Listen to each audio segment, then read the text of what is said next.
So hello and welcome to the CDO Magazine interview series. I am Brian Keith with Microsoft Federal, and we are partnering with CDO Magazine, MIT, CDO IQ, and the International Society of Chief Data Officers. Today, I have the great pleasure of talking with Anne Levine. She's a Deputy Chief Data Officer for the Office of Economics and Analytics at the Federal Communications Commission, also known as FCC. So welcome, Anne, and thank you for joining me today. Well, thank you for inviting me. Glad to be. So Anne, just to start off, I mean, what is your role at the FCC? Can you help us understand that? It's a long title that you have. Sure. I am Deputy Chief Data Officer, as you mentioned, and I'm housed in the data division of the Office of Economics and Analytics. I am responsible for planning and executing our implementation of the Evidence Act and the Federal Data Strategy, which I helped create as a federal data fellow. And I do this in coordination with our Chief Data and Analytics Officer. Oh, great. That sounds like a very important and interesting role. And, and I know that digital transformation is a key focus in the federal space, and it's something that most federal agencies are striving to right now, and as they aim to evolve, beyond their, legacy infrastructure, forge the future of their digital first philosophy. So, as the FCC transforms, a key part of your role, has to be organizational change management. So, how do you define organizational change management?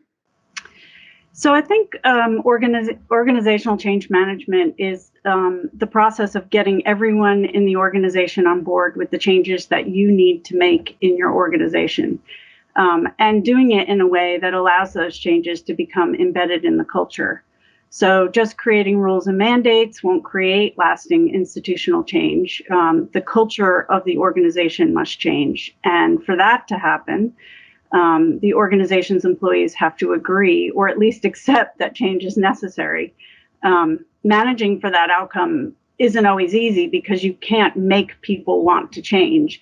And even when they see that change is necessary, you can't make them agree with your vision for change. In the larger CDO space, change management seems to have become synonymous with the notion of becoming more data-driven. At the FCC, we've always been data-driven. We haven't always had the high-tech means of managing our data. But data has always served as the foundation for our policies and our decisions. So for us, change management is more about improving the management of our data and the business processes that are related to that by taking siloed or ad hoc processes and harmonizing them to get a consistency and a consistent approach that meets everyone's needs at the same time. Yeah, great. And that's very important. But I know that at federal agencies, they're unique in a lot of ways. And from working in the industry for a long time, and so I know there's some challenging barriers, that occur just because they're federal agencies. So how do you work, organizational change management, around these barriers? Yeah, so I think that the most common answer to the barriers question is probably lack of budget or personnel resources and resistance to change. People are generally resistant to change as humans, and sometimes it's because of fear of obsolescence. Some people just don't like tinkering with existing business processes, and both of these reasons, budget and resistance to change, do play a part for us. But the biggest barrier we face is the resistance to change. I've often said before that our biggest barrier to change is surprisingly our highly competent and effective staff. The FCC staff are very good at what they do, both in terms of subject matter expertise, analytic skill, and they are incredibly resourceful. And when someone comes along and wants to change anything involved in that, there's understandable resistance. So, for example, folks have said to me, I like the way we do our analysis. It works. I don't really want to change, or I don't have time to learn a whole new way of doing things. they may be receptive and they may say, I like that idea. It's a nice thing to have, but I'm doing pretty well with the way things are. And what will you need from me to do this? What will the benefit for me be for the amount of energy I need to expend to make this change happen? And I think the best way to address this resistance is to meet our customers where they are.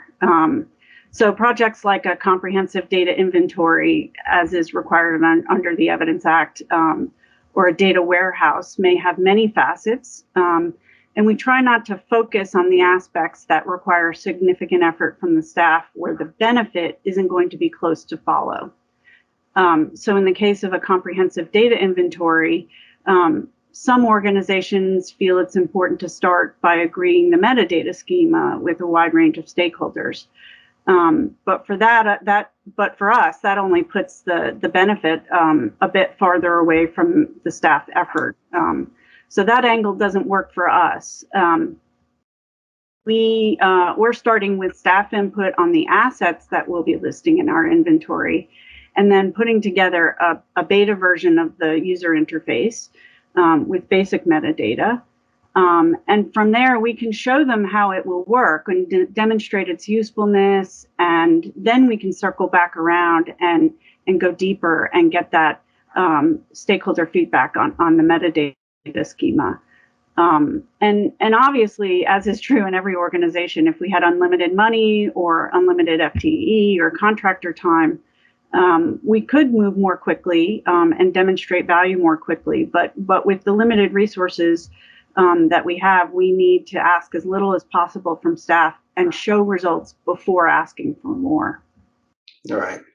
Yeah, and that's really fantastic. And working within your budget in your constraints, it's unique, and with your and with the resistance from your employees is definitely important. To continue. I like the comment of meeting them where they are.